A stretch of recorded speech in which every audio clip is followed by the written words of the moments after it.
So we'll finish up Greece today and then Rome. And I had hoped to get through Rome, but I don't know if that's going to happen either. So we're going to play it by ear and see if we can, because I would really like to get through Rome today. So we're ready to start the Middle Ages next week.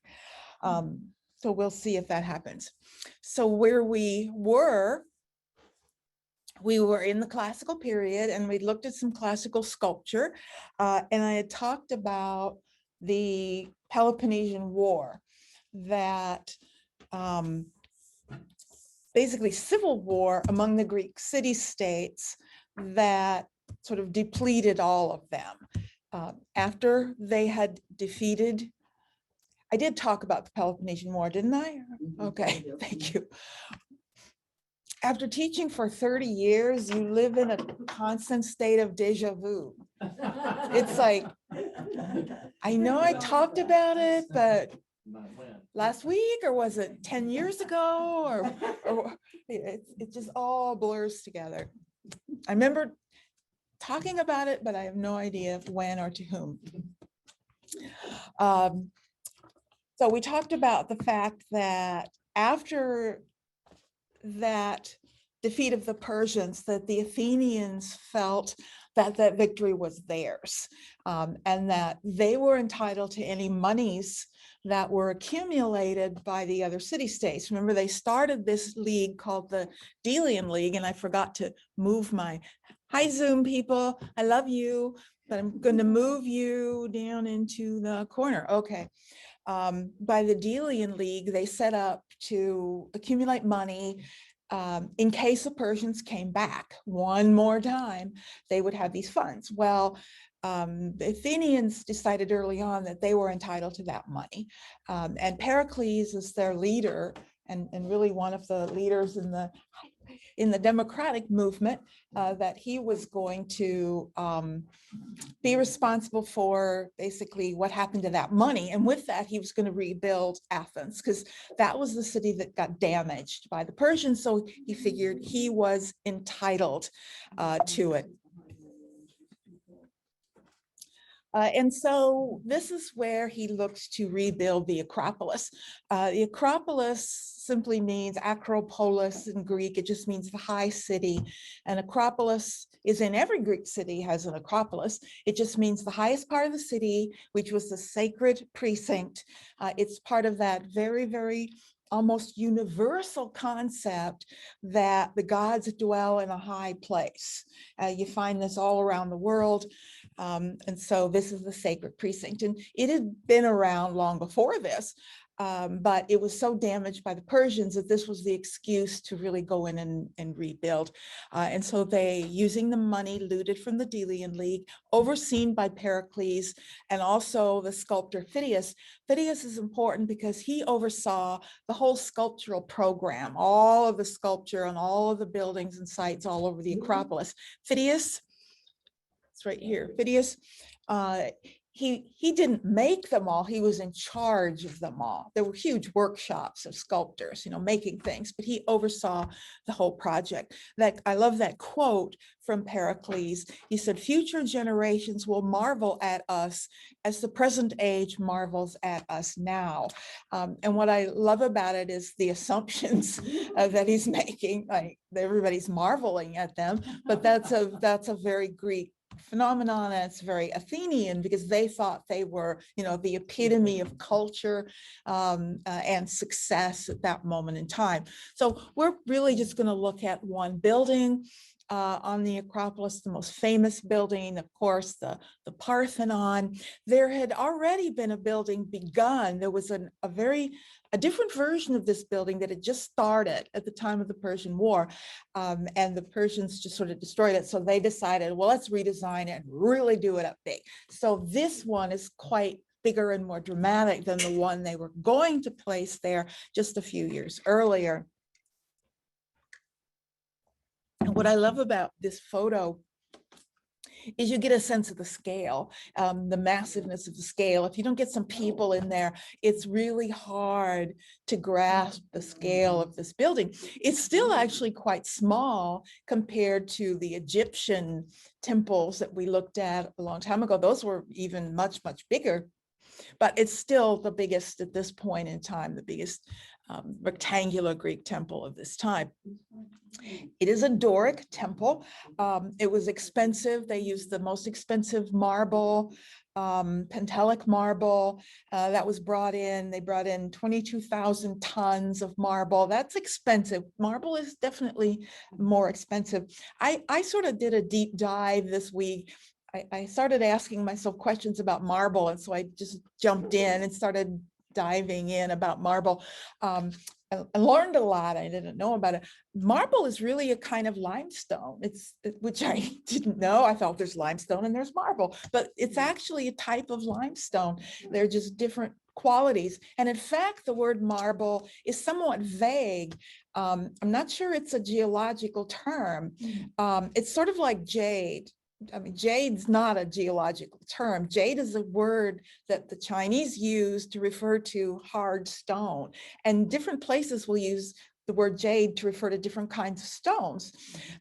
Same with marble, but you know, then there's all different kinds, Pentelic and one question. Parian. It? Most of it comes from different islands. Pentelic comes from the mainland. So there are marble quarries all over Greece and the islands of different kinds, and they're like many, many different kinds. They have different purity levels, different opacity, different coloration. Some of them are beautiful colors, some are just pure white. Sort of a local, it's not that low. It's still I guess they didn't expensive. ship it in, No, but it's yeah. not coming from too far, but it still had to be brought in Sure. and quarried, and marble is difficult to quarry. And the biggest difficulty is the precision. Well, as we'll see, the precision in carving the drums for the columns is sort of overwhelming in terms of what it was. They also brought in gold and ivory and exotic woods and all sorts of materials.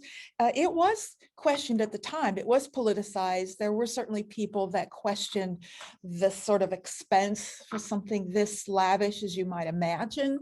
And if it actually, in the end, will become both Pericles and Phidias's downfall. They will both eventually be accused of corruption and other things regarding the funds, and it gets really complicated.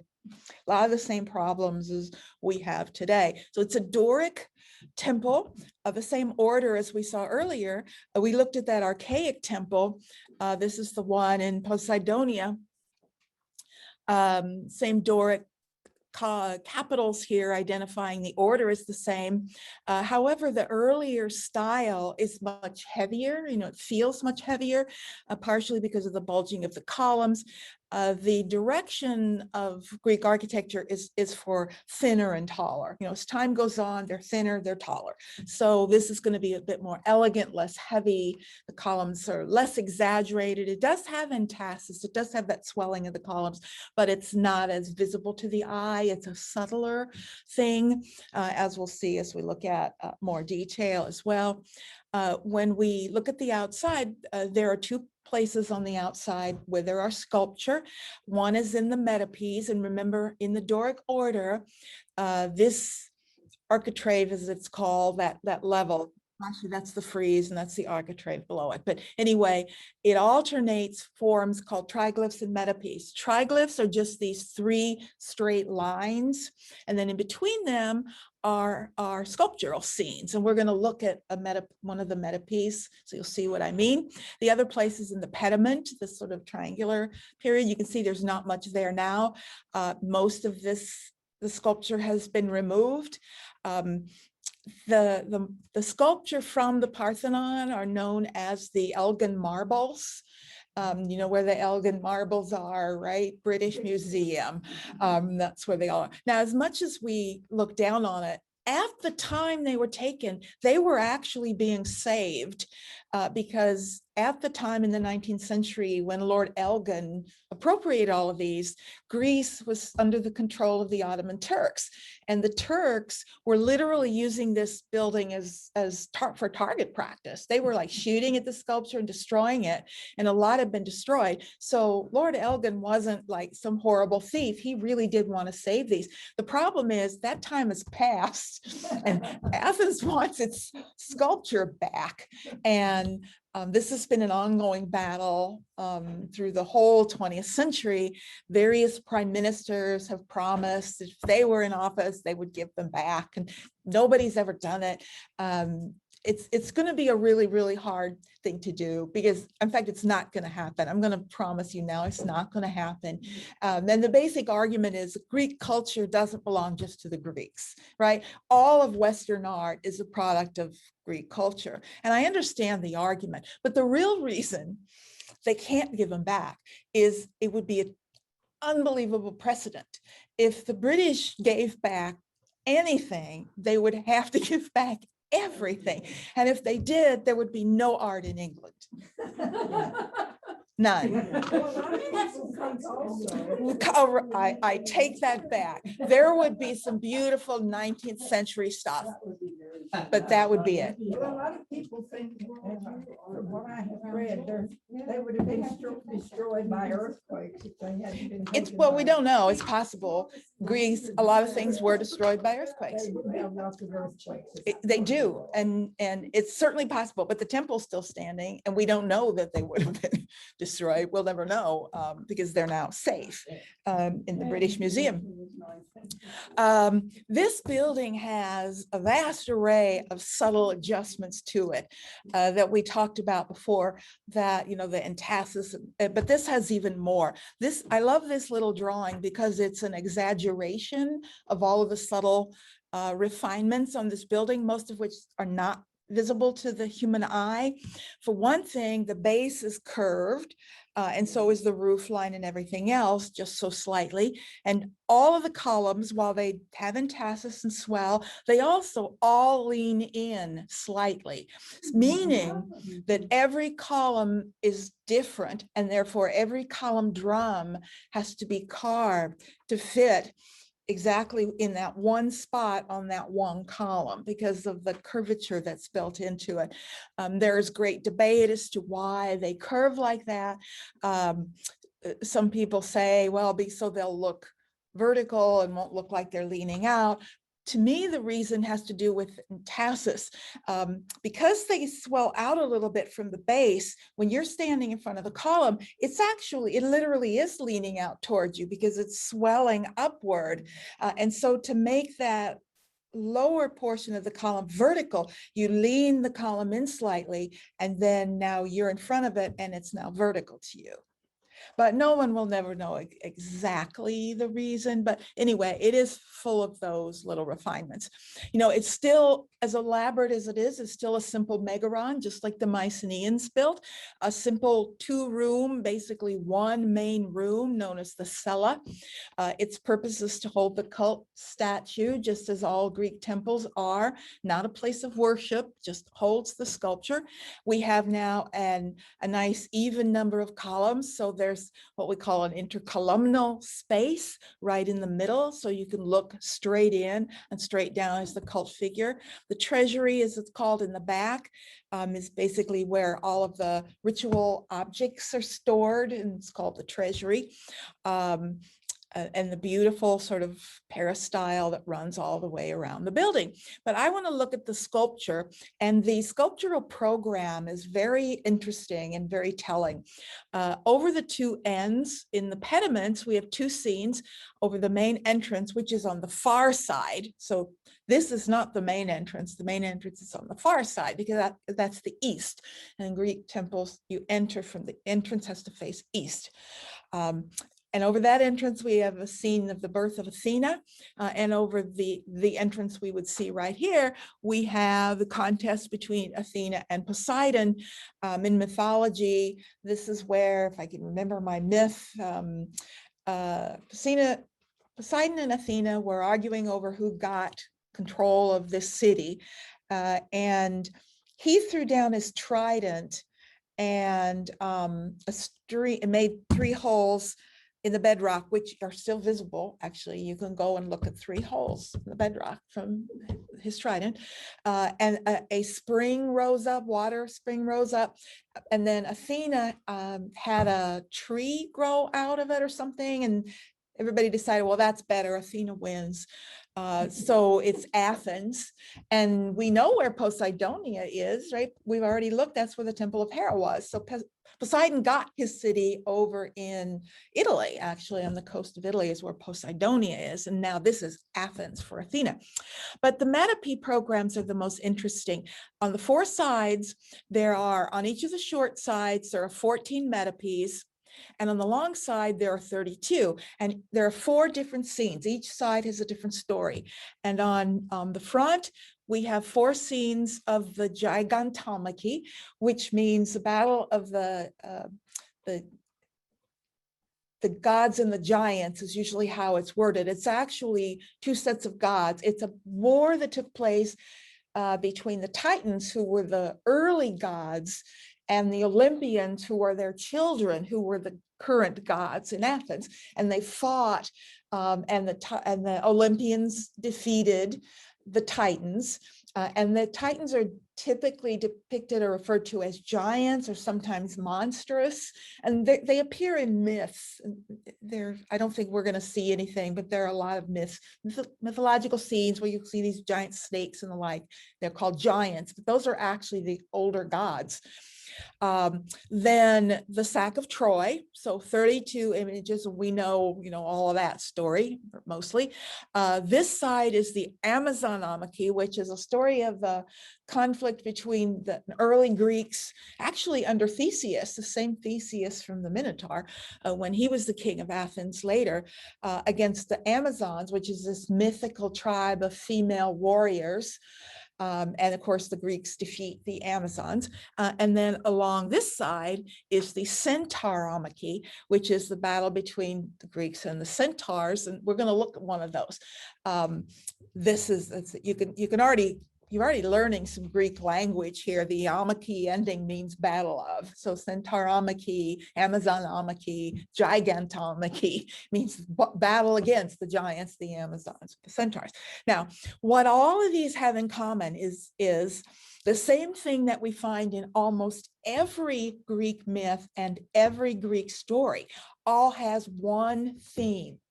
And that theme is the Greeks or Greek-speaking peoples who symbolize the bringing of civilization and culture, defeating some barbarian non-Greek speaking people.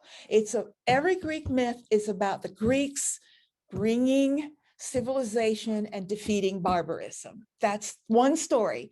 That's it. We've studied Greek mythology. Everything else is just some version or variation of that story. The Olympians defeating the Titans, the Achaeans defeating the Trojans, the early Greeks defeating the Amazons, they're barbarians, and another early Greek tribe defeating the centaurs, who are symbols of barbarism, as we see here. Here's a metope from the south entablature, and it's a Lapith fighting a centaur. The Lapiths were an early Greek tribe. This is looking back early in Greek history, and there was a wedding in the Lapiths had a wedding in the city, in the town, and they invited their neighbors, the centaurs. And centaurs are mythological beasts. They're half horse and half man, and therefore the symbol of barbarism.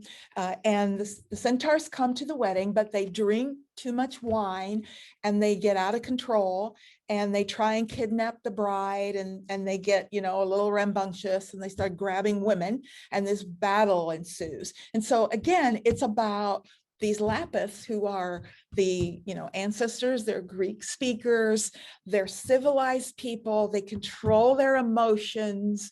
We talked about that last time. That's the essence of classical art, the classical ideal.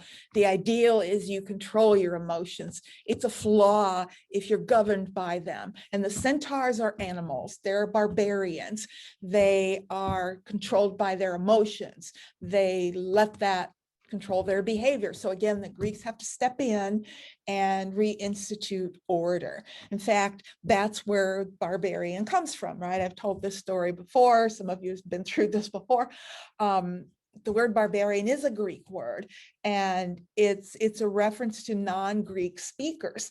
The Greeks, somebody early on said, all these people speaking these other languages, I can't understand what they're saying. It doesn't make sense. It just sounds like they're saying bar, bar, bar, bar, or I don't understand. So they're barbarians. They can't speak right. They can't speak Greek. I mean, we talk about today, the French inventing the concept of chauvinism. It's a French term, and their feeling about people who can't speak French properly, but they're nothing compared to the Greeks. It was the same thing. The pride was in the Greek language. This is what united them. Even when they were really individual city-states, they recognized they were united by language, and that signified civilization.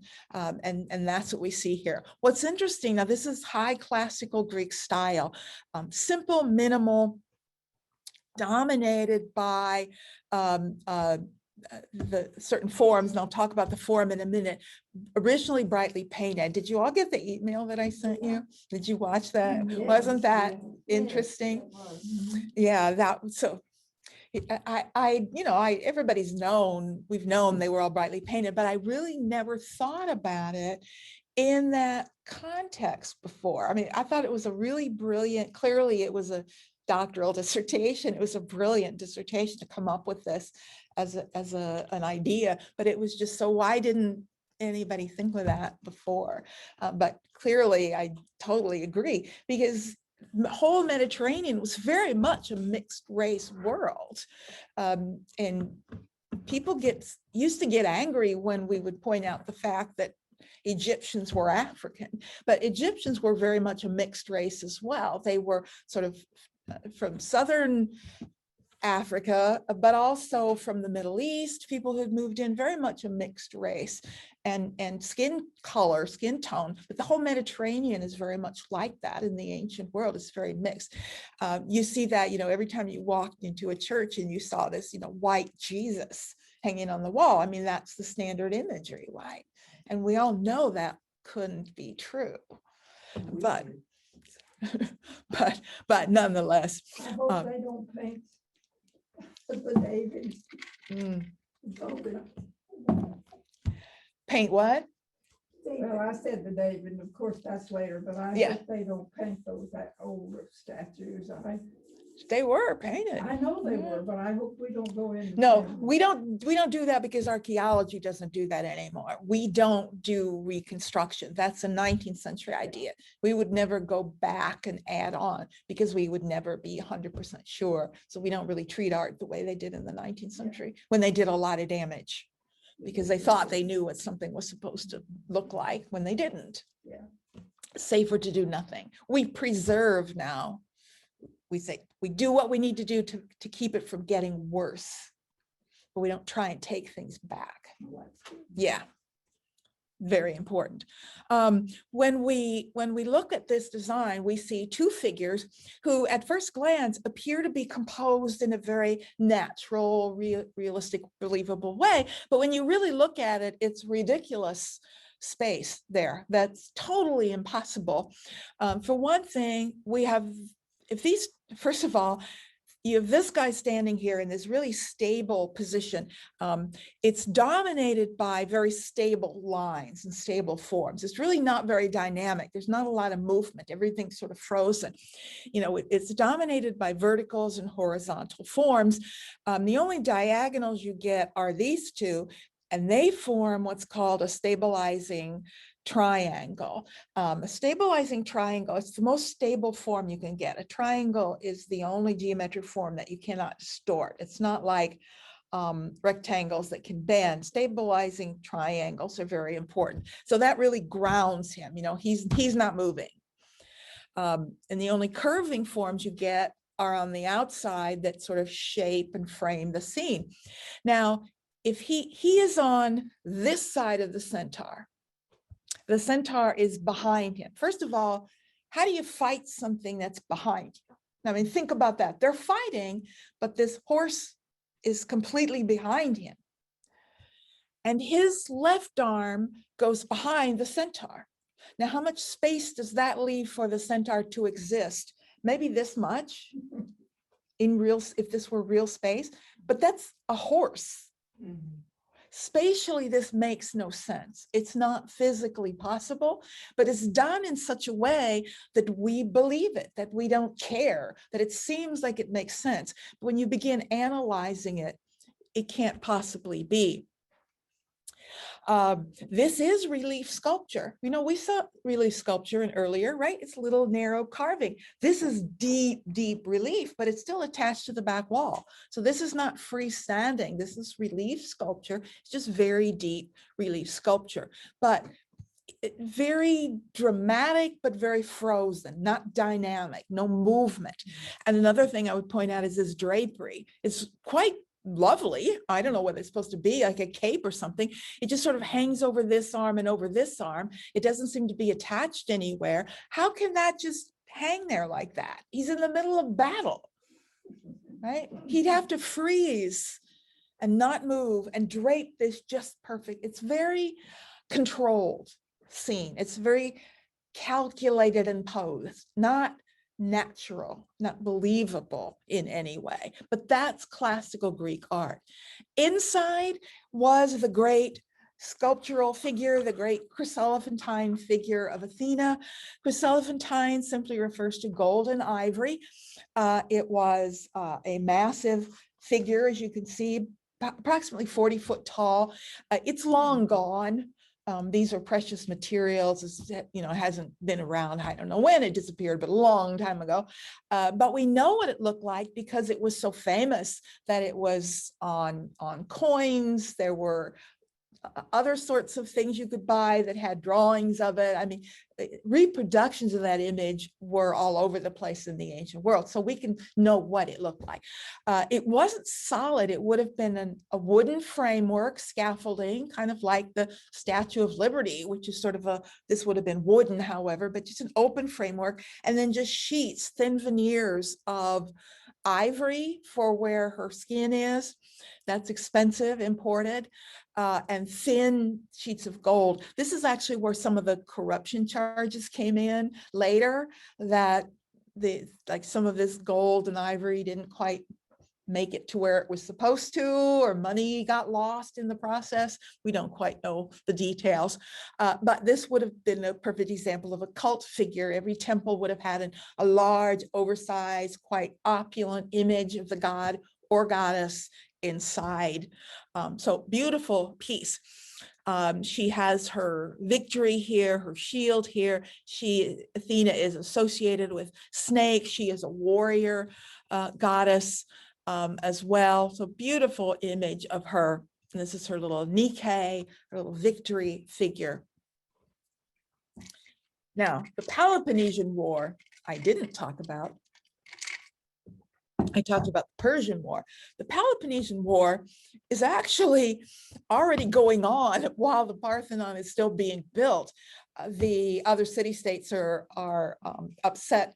It's really complicated. I'm not going to waste the time to go into it, but there are a number of different skirmishes and bigger city-states getting involved. Eventually, it's all-out conflict between Athens and her allies and Sparta and her allies. It's not continuous from 431 to 404. There's maybe 7 or 8 different little wars in there. You know, it's settled for a little while, and then it starts up again and settled for a little while, goes on. And in the end, by 404, what happens is technically Spartan wins, and they set up a puppet government in Athens called the Tyrants, which is a Spartan system of government. It lasts a few weeks. It doesn't last very long. Everyone's too tired and worn out to stay around. Everybody just goes home, you know, and it's kind of back where it was before. The big difference is at the end of this conflict, everybody's beaten down. Nobody won this war. Everyone's left weak and vulnerable. And this is really their downfall, that if you want to prove that war doesn't usually work very well, this is a perfect example of it. Yeah. Back to Athena. Yeah.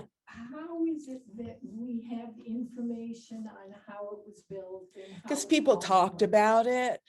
So it's just written. It's written, and there are images. This was famous. This was like the Statue of Liberty. People would come from all over to see it. They would buy little pictures of it as souvenirs. You know, it's very similar. And Callicrates, one of the architects of the Parthenon, wrote a book, and I haven't seen that, but he talked a lot about the building itself, and he may very well have talked about this piece. I don't know. But there's often something this famous, there's going to be a lot of information, even when it's not. It's the same with the Polyclitan canon. Remember the book that Polyclitus wrote called The Canon, with all those proportions and ratios? That book doesn't exist. There's not a living person that's ever seen that book, but we know exactly what was in it because it was so famous. Everybody talked about it. Everybody wrote about it. So we have secondhand accounts that tell us exactly everything that was in that book. Even if you've never read it. What the Peloponnesian War did is it ushered in and sort of the last phase of the classical period in Greece. The late classical begins. It's sometimes called the 4th century style or the late classical, and Praxiteles is a great example of that. This is about 100 years after Polyclitus, and it is a new canon that we see. Now this is a marble piece. There is still debate whether this is an original marble or whether it's a copy of a bronze original. We know that Praxiteles worked in both marble and bronze, so that doesn't help us because we know this sculptor did both. There are some things that suggest it's a copy of a bronze. There are other things that suggest that it's not. One thing that suggests a copy of a bronze is this little stud right here, seems to be an added support. And we know we've seen those. We know those are in copies. The problem is he's actually leaning on this strut. Now, this tree trunk thing seems to be essential part of the design of this sculpture. So if this was a bronze original, that had to be there in the bronze because he's literally leaning on it. You couldn't remove this. Typically, when you have a copy of a bronze original, the structural supports could be pulled out and the sculpture would still be fine. You can't pull them out of this and it won't be fine. So I personally think it's an original. I don't think it's a copy of a bronze. I think he made it in marble. And just added this little strut. It's not satisfactory either way. Either choice, you're left with questions that don't make sense. So I'm just going to leave it at that. It would have designed it so that he was leaning on the same. I know it makes no sense. But when they made copies, they made exact copies. They wouldn't have changed his position or his stance. So that's what I say. It makes no sense either way. It just doesn't make sense. So we're just going to not worry about that. I just want to throw that out. We don't care if it's original or not. What we're looking at is a sculpture of two gods, Hermes and the god Dionysus. Dionysus is one of the few gods where there are stories about him from his birth. So there are stories about him as a baby god. I mean, we usually don't have, stories. They're just, full grown or whatever. But you do have stories about Dionysus as a baby. And originally, and again, we know this from other copies that really we know are copies, that arm that's been broken off, he was originally holding a bunch of grapes. Dionysus is the god of wine. So what he's doing is he's teasing the baby. Dionysus, the little baby's reaching out for the grapes because he's going to grow up to be the god of wine. And so it's a playful little scene. And in fact, you can even see on his face how relaxed it is.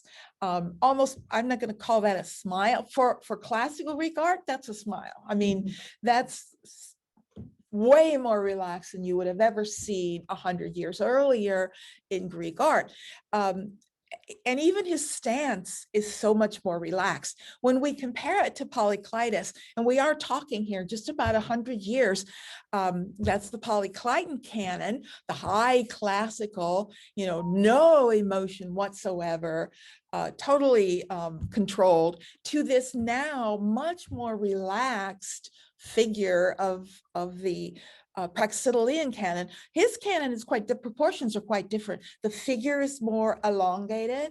The muscles are much softer. It's not at all that same algorithm that Polyclitus used to define his figures. Praxiteles gives us a much softer form, a more elongated form, less muscular. It's just looser. It's often been said that in the late classical period, like the gods have come down to earth. It's like in the classical, the men thought of themselves as gods, and in the late classical, the gods are now relaxed and come down to earth. It's usually interpreted as an expression of that sense of ego and hubris of the Athenians being sort of knocked down a peg from, they just lost a war. They're not all that anymore. And now they know it, it's been proven. And you see it in the art. It's not as egocentric. It is more relaxed than before. The faces in particular, the hair, the looseness of the hair, the softness of the features. And this 4th century style is actually going to be much more influential in the future than that very austere high classical. So what's going to happen to bring this all to an end? In the 4th century, all the city-states are quite vulnerable at this point. And what's happening in the north is that in Macedonia, centered in Pella, a king, Philip, is growing forces and building an army and beginning to conquer. He's already conquered all the way through Thrace and down through Thessaly, and he will soon conquer all of Greece. At 338, he will come down and fairly easily conquer all of the Greek city-states. Will fall. Now, this is another Greek. The Macedonians were Greeks. They're Greek speakers. And Philip will conquer all of Greece. When he dies, it will fall to his son, Alexander, who will take over. Alexander then will keep building that army and spreading out. And of course, we're talking about Alexander the Great. Alexander will spread Greek culture eastward. And remember when the Athenians way over here like to think that they had defeated the great Persian Empire, which of course they did not. They just stopped its westward progress, but they always claimed they beat the great Persian Empire. Well, Alexander actually will. Alexander's armies will now march eastward and create, the largest empire to date that the world had known, and they will reach as far as India and conquer all of Egypt, which will come out of this. When Alexander dies, this will spark the beginning of the the great Hellenistic world. Hellenistic, the last phase of the Greek world. Hellenistic meaning like Greek, as if it was Greek, sort of Greek, because what Alexander does is spread Greek culture. That's what he wanted to do, was spread Greek culture and learning and thinking to all of the world. So all of this Hellenistic world is very Greek, but it's a Greek merged with and blended with whatever cultures were already there.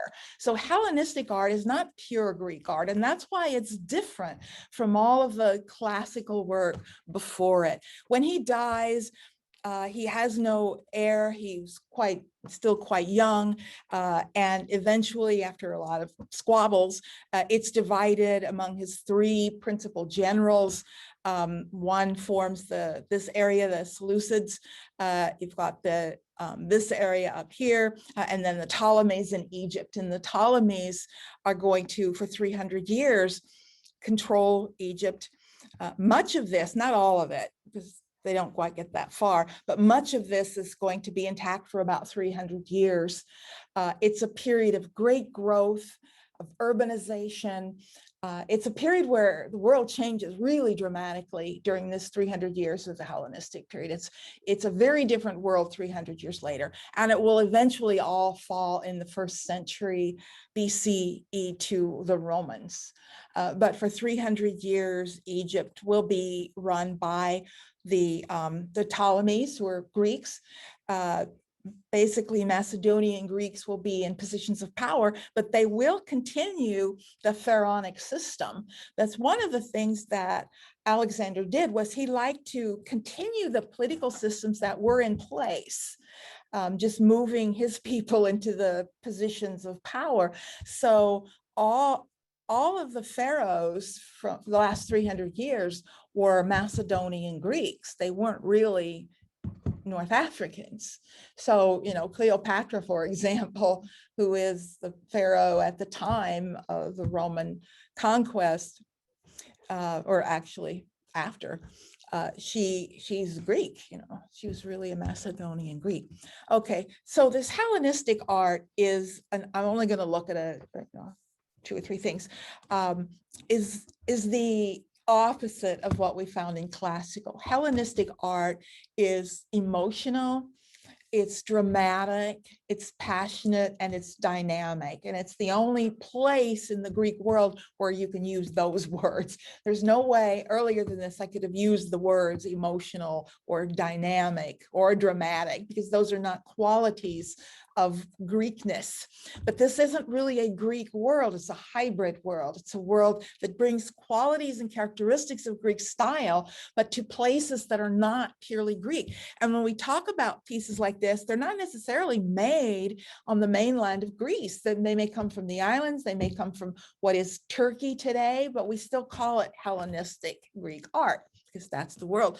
There are a couple of very famous pieces in particular, of course, things like the Nike of Samothrace, or the Victory of Samothrace.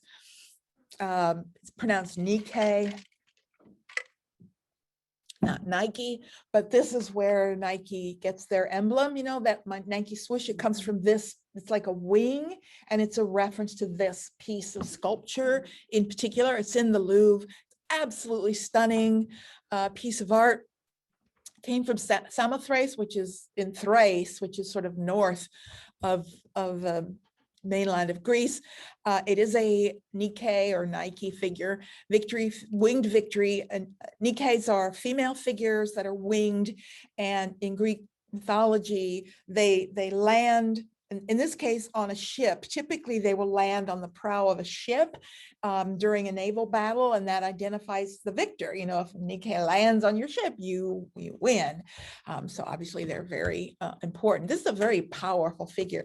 You can also see that it's the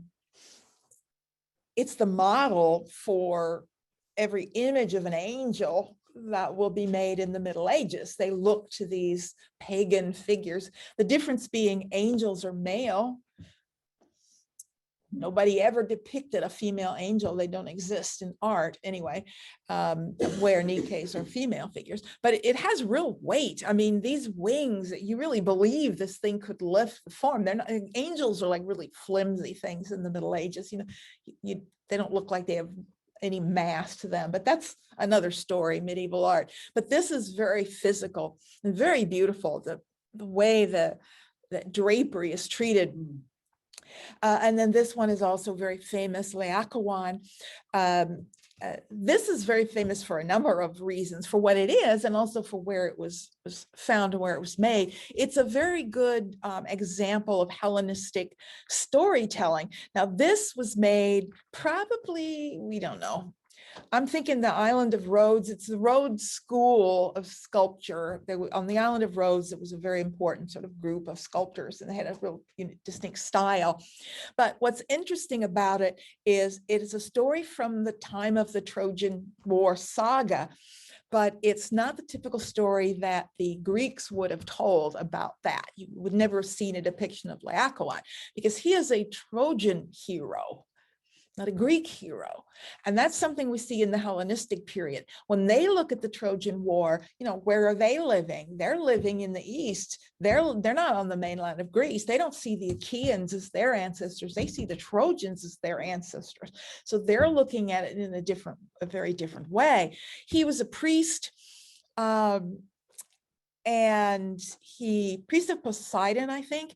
And anyway, he had foresight, and he along with Cassandra, who was another figure in the city of Troy, warned the Trojans not to bring this horse into the city. You know how it ends with the Trojan horse, right? They bring the horse into the city and the Greeks win. But he warned them, but Athena tried to shut him up.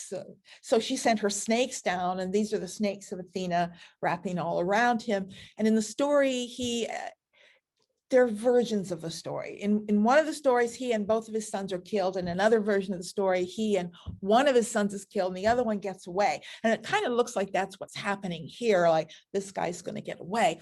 But it's a very, very dramatic way of telling the story. Not at all in terms of verticals and horizontals. Remember, verticals and horizontals are about stability. They create a scene that's fixed and unmoving.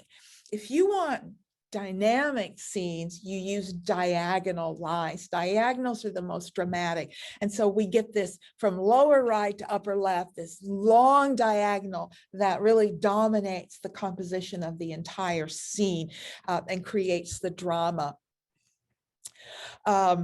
The details of his features, these wonderful features, there were a lot more snakes here too. It appears that they wrapped around and have been broken off. We may never know, but deep undercut. The more the hair sticks out and there's air and space around it, the more contrast of light and dark that you get. And the more contrast of light and dark, the more drama. So contrast is dramatic, and so you want to exaggerate the contrast in the scene. Now, the other part of this that's interesting is wherever this was made in the East, it eventually made its way back to Rome. Remember, the Romans loved all Greek sculpture of any kind, any period. And they loved Hellenistic, they loved classical. They didn't really make a distinction. It was just Greek. And this was dug up and unearthed in the early 16th century in Rome. It was found buried in the city of Rome. And when they dug it up, one of the people who was there and watched the excavation was Michelangelo. And this is very influential on Michelangelo's figure style, and we will talk about him. And when we get to Michelangelo later, I will remind you of that, because this piece had a direct impact on his style of Renaissance art. Before you leave that, will you pronounce Laocoon. Laocoon. Akoan. Laocoon? Akoan. I mean, because I always said and heard people say Laocoon. Laocoon. Yeah, that's fine. People say Nike too. I mean, you don't have to pronounce it the way the Greeks did, but in Greek it would be Laocoon, and everybody I know says Laocoon. Oan.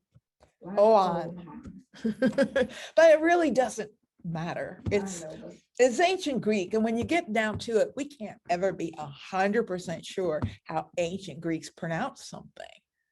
I mean, it's even worse for something like Egyptian, where they didn't even use, I mean, in Greek, it's a little closer to our letters, but they're still not the same.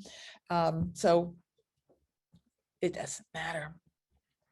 And then lastly, I wanted to show you another piece that you're probably familiar with. And if you ever call it Venus de Milo again, I will know, somewhere I will know. Don't ever call this Venus de Milo. Everyone calls it Venus de Milo, and I cringe every time. It's Aphrodite of Milos. This is not a Roman sculpture. Venus was a Roman goddess. She has no place in the name of a Greek sculpture. It's Aphrodite of Milos. It's from the island of Milos. Aphrodite of Milos. Yeah, the Romans called her Venus, and the Romans ended up with all this stuff, so they seem to get the right to name it, but I don't think they have the right to name it. So it's not Aphrodite. It's not Venus de Milo, it's Aphrodite of Milos. Anyway, it's an unusual piece. Not everybody believes it's Aphrodite. There is some question about that. It's interesting because for when this was found, okay, this is another one of those tricky political things. French archaeologists found this. They had just, when Napoleon was in power, he had been forced to give back a number of pieces that were in the Louvre. They actually forced him to give back. This is pre-Elgin marbles. This is Napoleon, earlier in the century.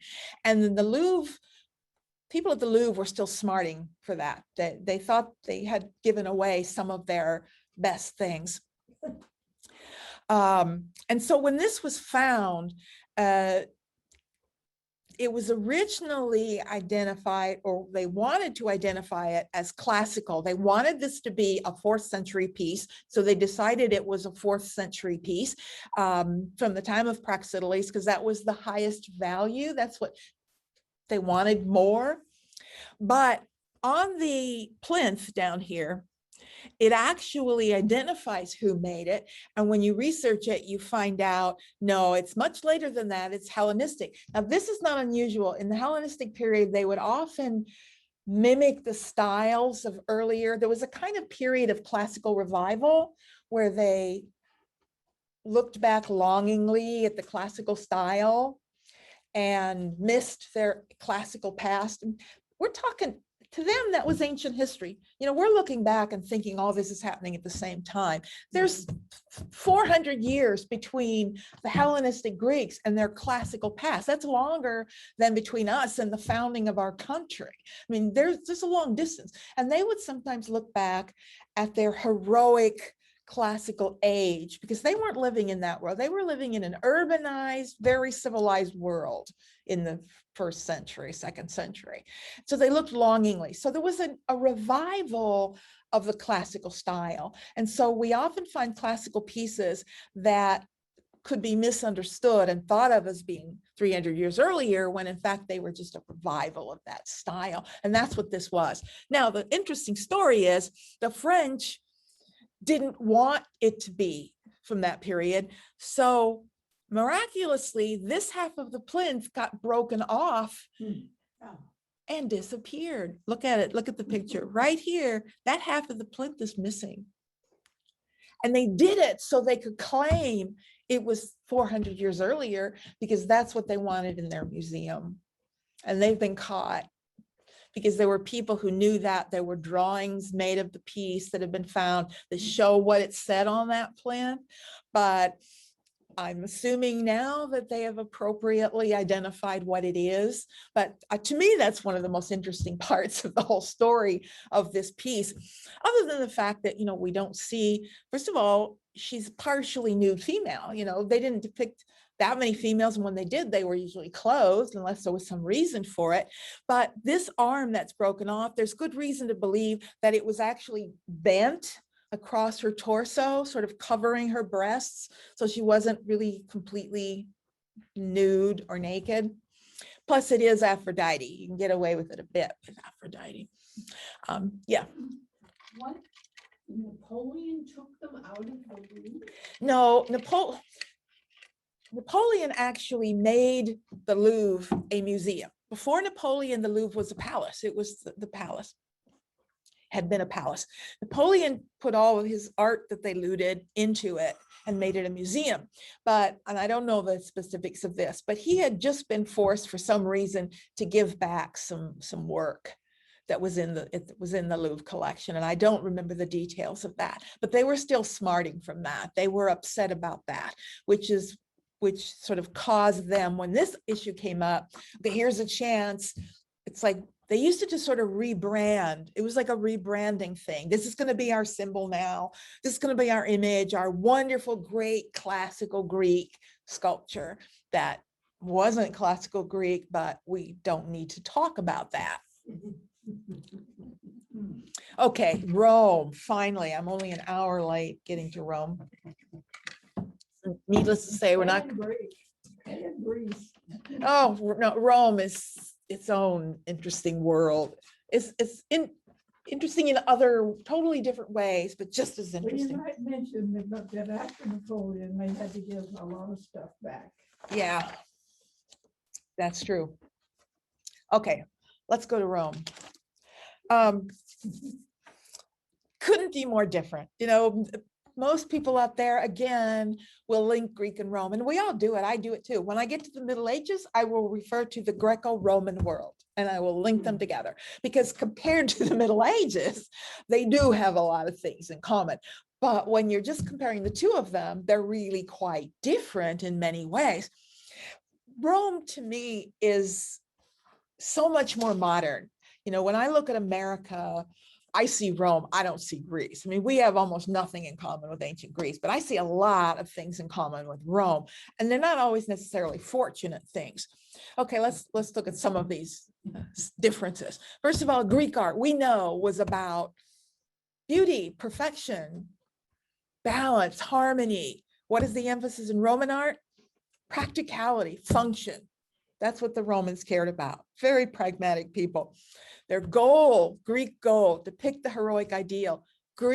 Roman goal, serve the emperor and the political state. There's one reason to make everything. There's never been anything more political than Roman art. Every single piece of Roman art is political in some way or other. What did the Greeks contribute? Well, the whole philosophical world of aesthetics, the whole questioning, the idea of moderation, balance, clarity, sense of beauty, all of this sort of philosophical foundation of art is Greek. What did Romans contribute? Forget the philosophy. Engineering, government, law. That's the practicality of what Rome contributes. We'll see how all these play together. Two periods, Republic and Empire. You know, when we talked about those different periods in Greek art, they had everything to do with stylistic difference. We talked about stylistic development. I'm not going to talk about stylistic development in Rome. Those two periods are political. That's all. They're two political periods.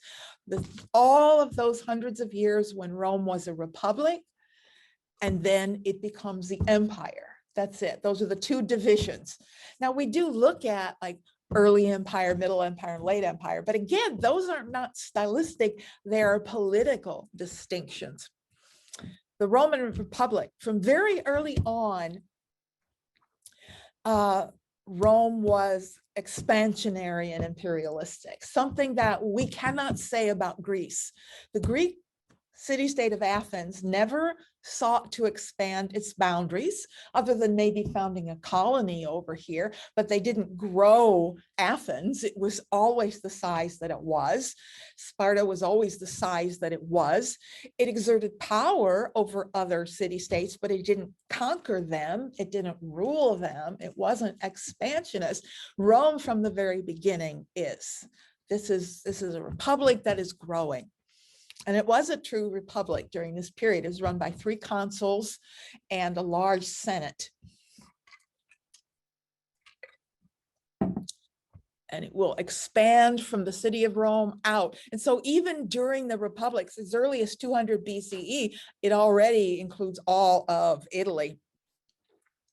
Rome only faced one strong oppositional force through all of its history, up until, of course, the end, as it is eventually declining, and we'll talk about that later. But through all of this period, there's only one time when it faced a real opponent and was in jeopardy, and that was Carthage.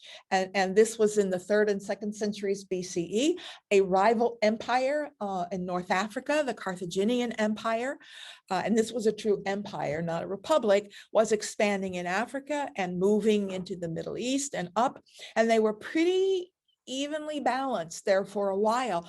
These are called the Punic Wars. There were a series of wars, and it could have gone either way. And it's one of those moments that I always find really, really fascinating. It's one of those what if moments. It gets down to the very end.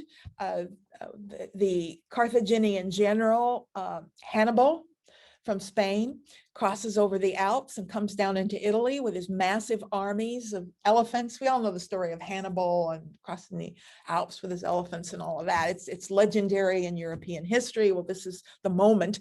And he comes down, he's outside Rome, ready to attack the city, which is very vulnerable.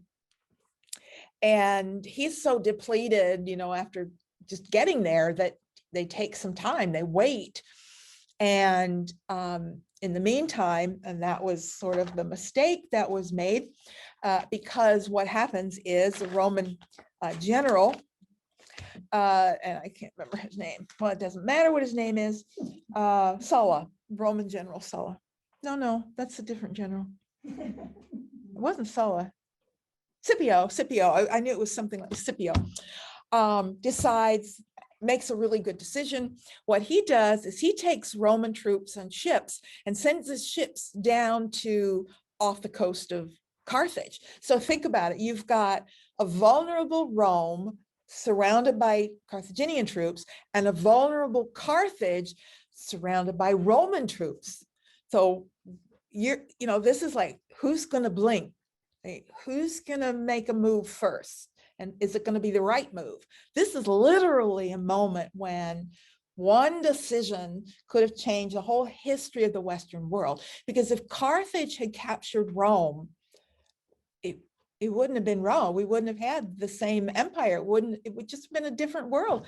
Who knows what world we would be living in, but it would be a different one. What was Carthage like?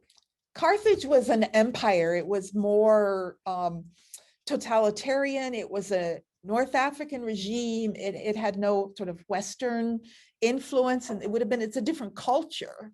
Barbarian? No, they weren't barbarian.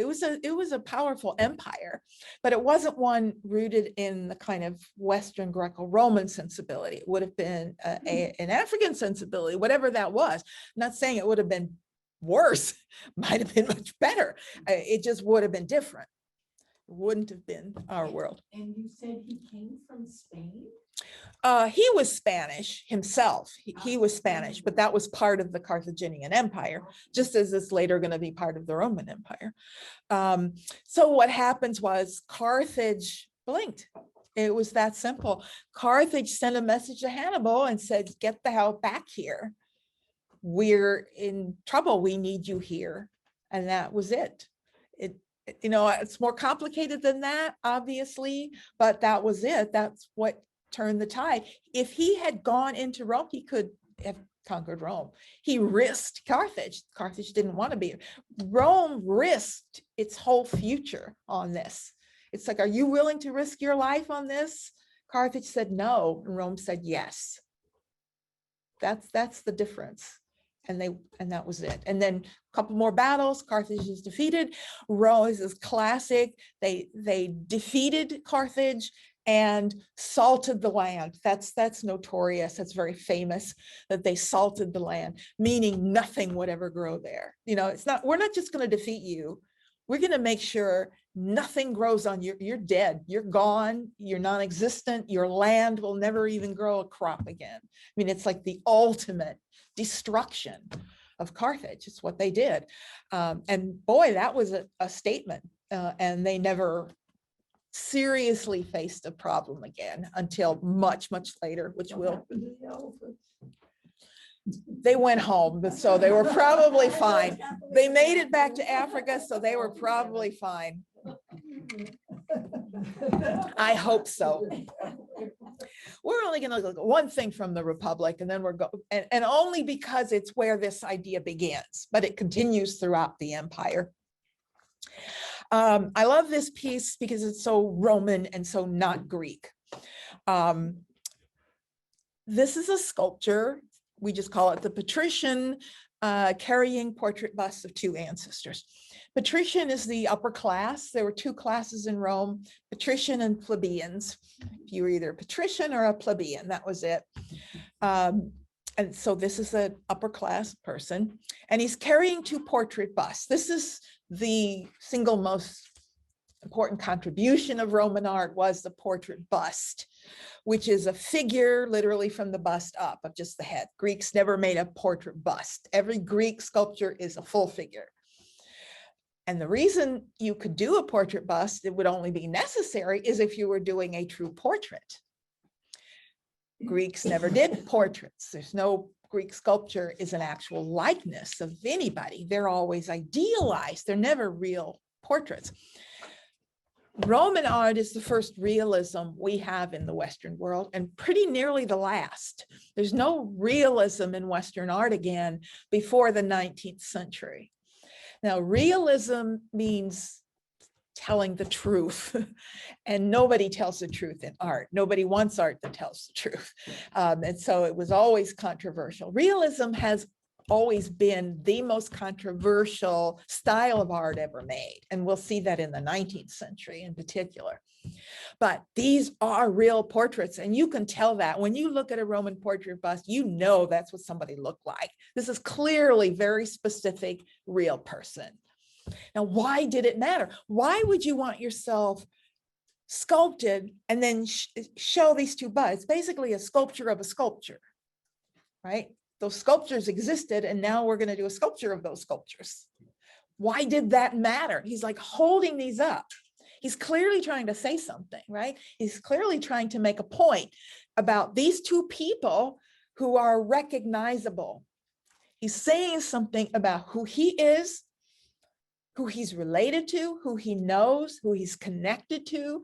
It's about lineage, class, connections to people. These are political statements. This isn't some, oh, look, isn't it nice? Here's what this guy looked like. No, it's like, this guy is powerful. I'm connected to him, and I'm going to show you that. This is how you know who I am. This is a reflection of what we call the patronage system that developed in Rome. Patronage system is a system in which each person was connected to other people in a certain way. If you were a patrician or an upper class person, you would be known as you would have what were called clients. See, the word client is in there. You would be known as the patronus, and around you would be people who were less powerful than you, who were connected to you. And this might be plebeians, or it might be a young patrician who you're mentoring. And now what this means is you're a person in a position of power. You're a patronus. And maybe you're a senator, or maybe you're an important business person, but you're a person who is in a position of power, and you can wield that. So these clients, they can come to you and ask you for help. Can you help me with this? Can you do this for me? And the patronus would say, yes, I'll help you with this. But in return, when I need something, I'm going to come to you and ask you to do something, and you're going to do it. Does this sound familiar to anybody? Does it sound familiar? Yeah, does this sound familiar to anybody? That's exactly what we're talking about. Patronus literally means father. I mean, so the God Father. This system is deeply, deeply rooted in Italian culture. It goes back to the Roman Empire. And therefore, it was essential that people know who you're connected to, you know, who you're related to, who has power. And it's directly influencing the beginning of the portrait bust. I mean, the whole concept of having a portrait bust, just a figure of someone's head, identifying who they are. This is where it comes from. This is why it mattered that you recognize this person and who they were related to. Now, this begins in the Republic, but it's going to continue throughout the whole empire. This is realism. Realism means you tell the truth. Verism I'll come to in a minute when we look at another piece. That's just a more realistic realism. I mean, verism means truth in Latin, verist. Verily I say unto you, right? That just means truly. Verist means truth. So, okay, now the empire starts. Okay. Early on, they've already spread. Rome grows very quickly. We all know story of Julius Caesar, or I think we do. Let's talk about the founding of the empire very briefly. If I could do this briefly, I'll be really lucky. The whole 1st century BC, Rome is expanding very fast, and it's encountering people on its borders. Lots of various people living out here. And those people are being absorbed into the Republic as it's growing, and many of them are coming to Rome. Unlike Athens, which never really got all that big in terms of population, Rome was growing quickly and becoming a big city, and had all the problems, social problems of a big city, including lots of immigrants coming in, many people who spoke different languages, all who needed jobs. There was a lot of social problems in Rome. And increasingly in that 1st century BCE, there were upheavals, crises. And in order to sort of put down these crises, they would temporarily declare martial law, or the equivalent of martial law. They would appoint usually a senior senator to be what was called a dictator, which means someone who speaks for me. To dictate means to speak. So a dictator, and when a dictator was appointed, temporarily the republic was suspended, so that one person was given temporary powers to put down this little rebellion or solve this problem. So there were a number of these dictators, and when the situation was solved, they would give back control and it would go back to being a republic. At the same time, there were Roman generals out here fighting various forces and becoming very powerful in their own right. As Rome expanded, it needed powerful generals, a powerful military, the legions of Rome. And the way it developed was generals had complete power over their troops. In other words, they decided how much they were paid. It wasn't like the state. It wasn't an army that served the state of Rome. It was an army that served the general. And that can be problematic. So they were very loyal to if they were good generals, they could get men that were very loyal to them. They could, pay them well and treat them well. And one of the most powerful generals was Julius Caesar, who was fighting in the north, and he had several legions under his control, and they were very popular. He was very popular in the city as well. And the people in Rome were getting a little scared of him. They were afraid that he would turn on Rome. If he turned those legions on Rome, he could march into Rome and take power. And they were afraid of that. So they ordered him to give up his position and come back to Rome and stop this. And of course, he says, why would I do that? I've got the army. So he says, no. And he starts marching south. Yes. Who paid them? Traditionally in warfare, and this was true pretty much right through much of the 20th century, it was assumed that if you conquer someone, everything they own is yours. So basically warfare is looting. So they got the bounty, so they were raking in funds. Now the general can either keep all that, or he could decide how much to distribute to the people. So that's where the pay comes from. No, you're supported. They were independent. They didn't need to be, because they were out there conquering. Everything they conquered was theirs. Any person conquered becomes a slave. That's common. They also then set up the taxation on the citizens of whatever they conquered. Yeah, they could, or else they'd make them slaves. Yeah, well, or tax, right. So there's plenty of money come into a marauding army. You don't need, unlike today where we have to pay for an army, the army was self-sufficient because they could get all they want. But not all generals, some were greedier and took the loot and the money themselves. Others dispersed it. They just weren't very smart if they kept it all for themselves. But, some were more successful than others. So he's marching south, and another general actually comes down. And at one point they were fighting legion on legion. I mean, there's nothing to stop them because the loyalty was to the general. Anyway, he comes into Rome, declares himself dictator, takes the treasury, or dictator, pardon me. We pronounce it dictator, right? But dictator. And he takes the treasury, but he disperses it to the people. He's a brilliant politician. He gives the money to the people. I mean, brilliant. They love him. Wonderful. But the senators were pretty darn sure he was not going to give up that position ever, and that he was going to declare himself dictator for life, which he was. They were right. So he's assassinated, right? 44 BC, he's assassinated on the steps. That's not popular with the people. So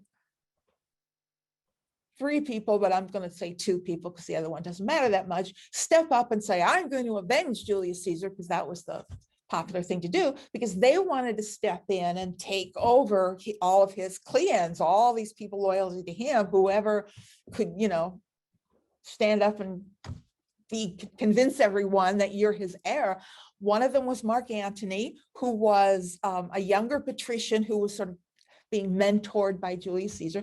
And the other was his nephew, I should say great nephew, I think, Octavian. Octavian decided to, then this conflict between them, first they went out and worked together and killed, all the assassins and everyone who plotted against Julius Caesar. Then they turned on each other, of course, because now it's just them left battling for power. Mark Antony went to Egypt to form an alliance with Cleopatra, because as we know from back at the time of the Persian War, the Egyptians were the most feared fleet in the Mediterranean. He wanted that fleet. So he goes to Egypt, forms an alliance there. Octavian stays in Rome, which turned out to be the better choice, because eventually they meet in a sea battle, a very famous battle of Actium, and Octavian's forces defeat the combined forces of Mark Antony and Cleopatra. They both commit suicide. Octavian goes back to Rome, victorious, no opposition. Everyone loves him, or they say they do because they don't have a choice. And he is voted, I mean, the Senate will do anything, so they vote him, lifetime position. He's voted Pontifex Maximus, which simply means the ruler of the bridges. It's a title. How it got to the Pope, I'm not sure. But in Rome, it just symbolized you were in control of the whole city. Basically, he becomes the first emperor of Rome. He changes his name from Octavian to Augustus Caesar and is the first emperor of Rome. You will sometimes see it written, not as much as you used to, actually, because people know better now. I think the internet actually did something good for a change.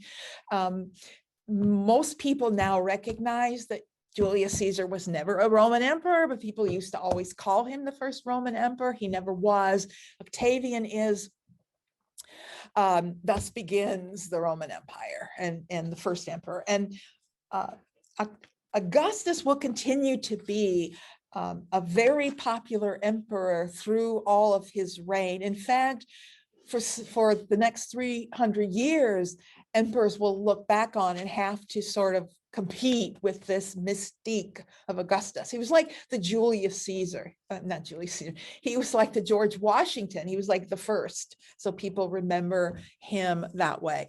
It was a very important period. I have to show you this. This is actually from the Empire now.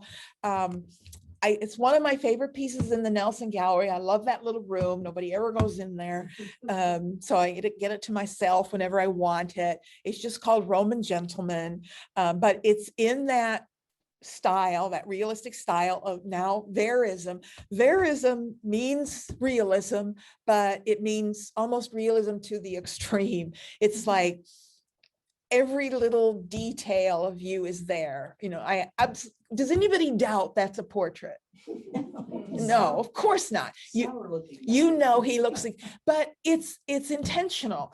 They tend to emphasize age, old age, with wrinkles and things like that, things that, we want to hide, they emphasize, because that meant long service to the state of Rome. It was a positive thing. This was not a youth-driven culture like ours.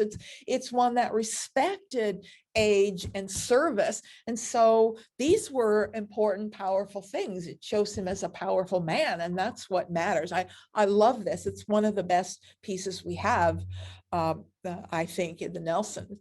The drapery isn't all that good, but the face is beautiful. Now let's talk about this Augustan period. The first dynasty is the Julio-Claudian dynasty, and this is certainly the most famous sculpture from that. It's known as the Augustus of Prima Porta because it was found in Prima Porta, which was a town south of Rome, which there were a lot of villas there. It was a place where a lot of people had, rich people had, you know, summer villas or whatever. And it was found in the villa of Livia, who was his widow after he died. She was really quite old, and that's where this was made. So this was actually made not while he was alive, but after. Now this is realism, but it's not verism. Augustus, for whatever reason, is always depicted as youthful. Nobody else, other emperors, none of the others. It's just an Augustan thing, where it's a likeness, it's an absolute likeness, but not what he looked like when he was old, what he looked like as when he was young. I'm not quite 100% sure why it is then, and nobody else did that, but it's true. It's all Augustan figures are shown that way. He is shown as a general. He's wearing the general's uniform. Its relationship to Greek sculpture is obvious. You know, they love Greek sculpture. They've been bringing all these things back. They've been making copies for their gardens and other things. You can see the stance is very similar to the spear bearer stance. The difference being clear. I mean, Augustus is a specific person. That's a likeness of him. And you can always recognize Augustus because he had this weird thing that his hair did. It always sort of like a little colic thing where his hair flipped weirdly. So you can always recognize him. But he's also doing something. It's influenced by another type of Roman sculpture that was popular called the orator. And the orator stance is a figure like with his arm out. And we're going to see it again. An arm out like that signifies someone who's speaking. They're giving an oration, or they're giving orders, or they're a person in charge of something. Do this or whatever. It's very different from just passively standing there, and it implies a certain status or position. So since he's in his general's uniform, he's probably like giving orders.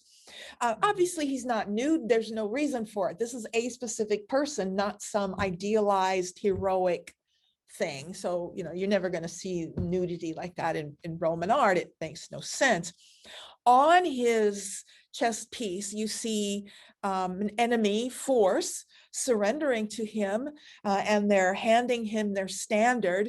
The standard was like a flag. They didn't have flags then, but they would carry in battle like a standard, like a pole that had like little symbols on it, kind of like a flag. It was the symbol of who you were.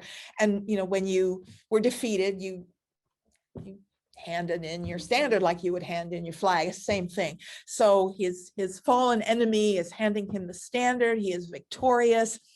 But another little thing we have here that we would never see in Greek sculpture is our little Cupid figure down here. Now, why the heck is there a little Cupid figure down here? Do you remember why? No. Test time. No. First of all, I want to remind you that the Roman Empire by this time is all around the Mediterranean. It includes places like the Near East. It includes Egypt, not just Italy. The Julio-Claudians claimed to be related to or descendants of Venus, the goddess. And they claim this because they claim to be related to Aeneas, who was related to Romulus and Remus, the founders of Rome, who were related to Venus. All of these are claims that somehow get them back to being descendants of a god. That's all that really matters. Now, it's a bizarre idea because no living Greek would have ever claimed to actually be related to a god.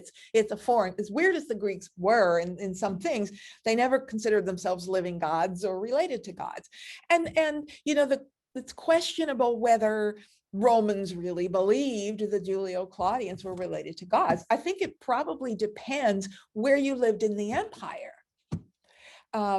Because Egyptians were used to thinking of rulers as living gods, places in the Middle East were. So they're sort of catering to this broader base of people with wider beliefs, but it's also symbolic. So you paid homage to it. It's the beginning of what is called the cult of the emperor, because from this point on, all emperors, good emperors, after their death were deified. In other words, the Senate would pass, they vote, and you would be made a god.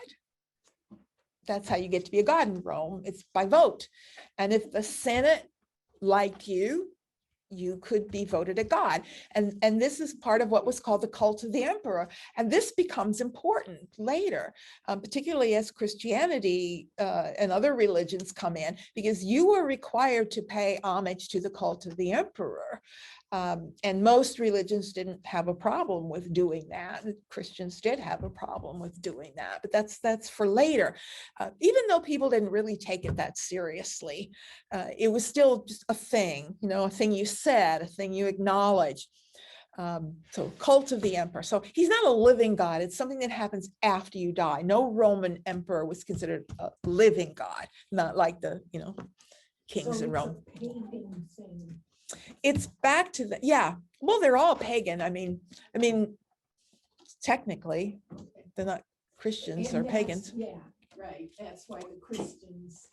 Right. Well, Christians tell you there's only one God. Yeah, Right. And not the emperor. Just making a guess, would this indicate the person who's the subject of the statue was already dead with it?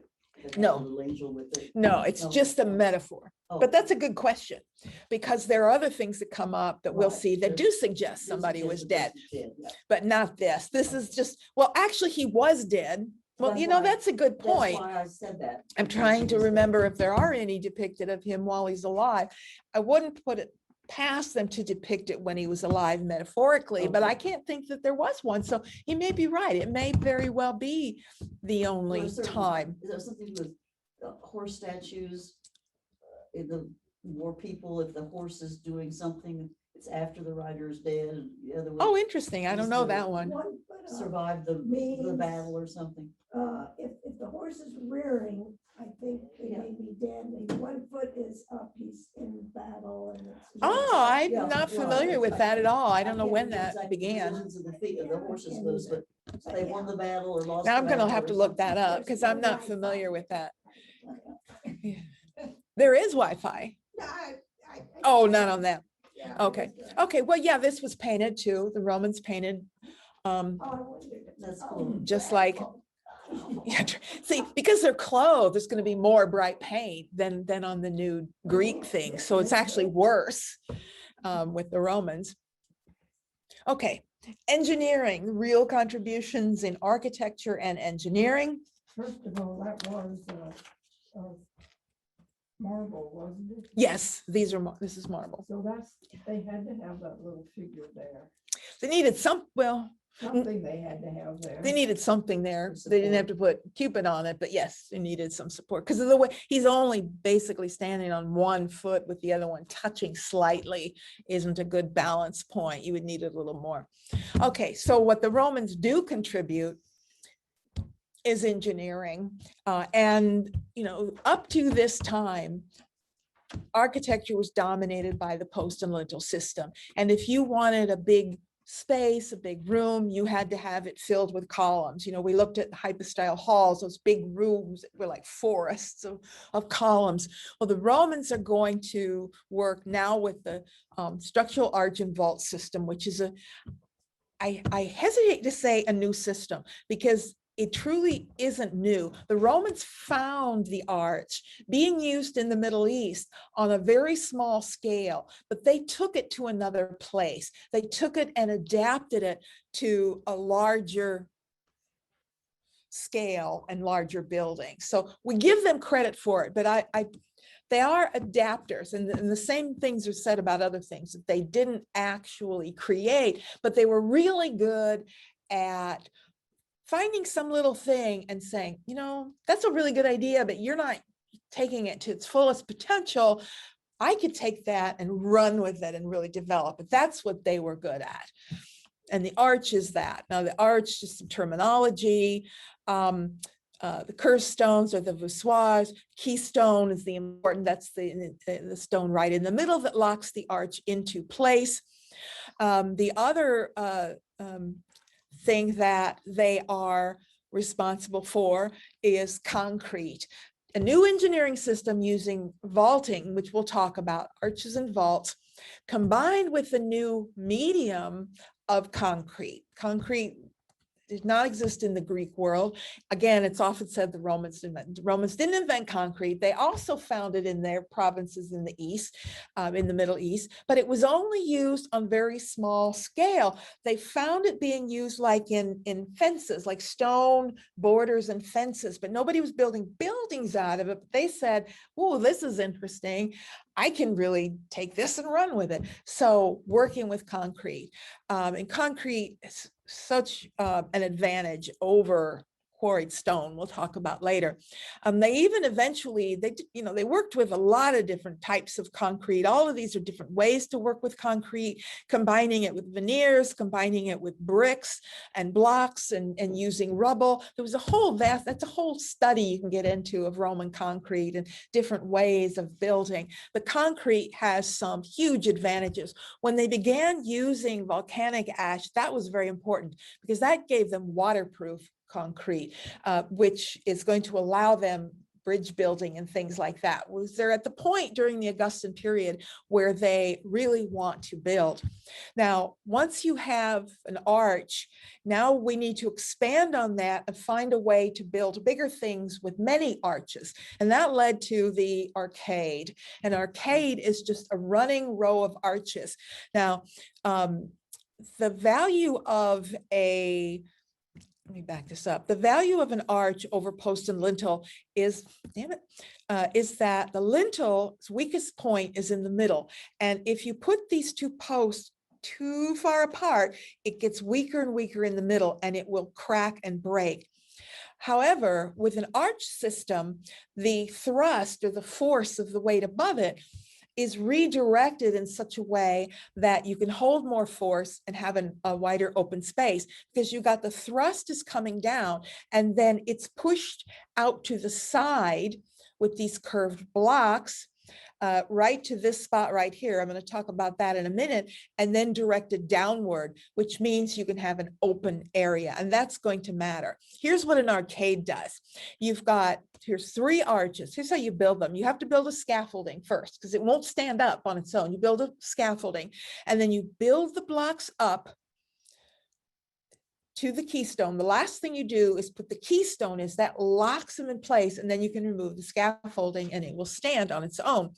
Now, the weakest point in an arch is a point right here called the spring point or the springer. It's right the spot where the vertical blocks meet the first curved block. Because what happened is the thrust is coming down, it's being pushed outward, outward, outward. And right here, it wants to keep going out. So an arch, a freestanding arch like this can never be. You couldn't build an arch like this. You have to have something right here to hold this, or this would just fall out that way. It's not going to happen. You have to have a support, a buttress, or something thicker right here, because this thrust would just take this block and push it out.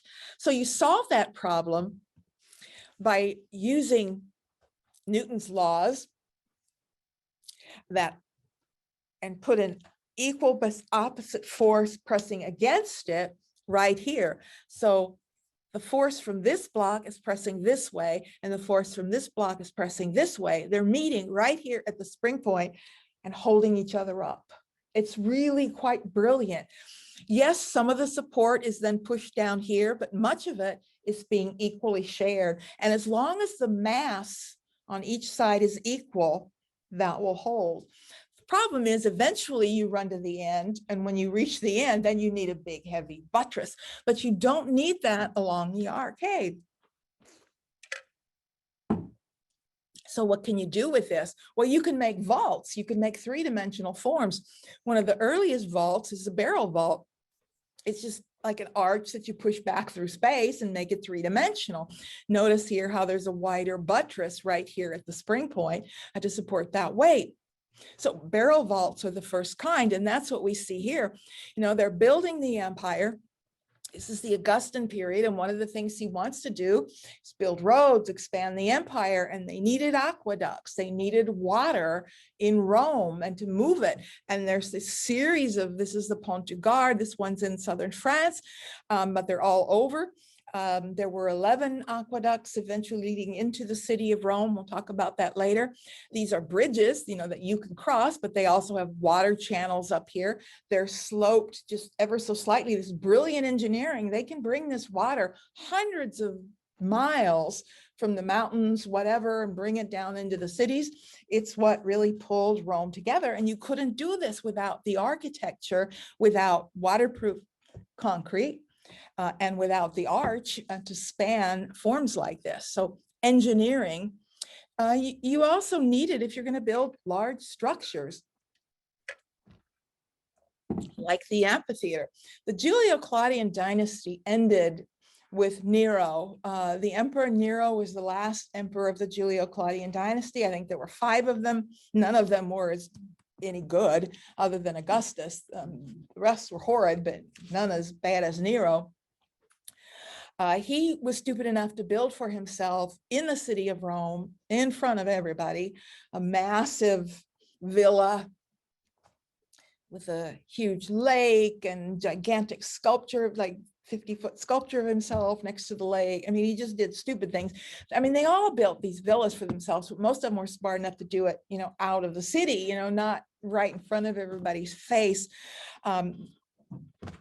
Needless to say, when Nero died, he was not voted, he was not deified, he was voted a damnatio memoriae, and do you know what, guess what that means? A damnatio memoriae. His memory is damned. You know, he was literally wiped out. He didn't exist anymore. So you could either be a god or you could be, you know, non-existent. And that's what happened to him. Now, the first emperor after Nero understood, well, there was some civil war. In between dynasties, there's always problematic conflict. Who's going to take power now? And what usually happened was the Senate would vote a placeholder. They'd pick some old senator that they knew wasn't going to keep the position, and they point him emperor for a year or two while they worked out the problems, and then the new dynasty would begin. And the new dynasty were the Flavians, and Vespasian was the first emperor of that dynasty. And he was a good, every successful emperor was a good politician. Every one of them knew they were, number one, a good general who had proven themselves in battle and had a loyal legion, and they were good politicians and knew how to, that's what made a successful emperor. Not necessarily a good one, but a successful one. And he understood that he had to fix some of these issues that were still there around Nero. He had to say, I'm not like him. He had to distinguish himself. So he has built this amphitheater. It's called the Flavian Amphitheater.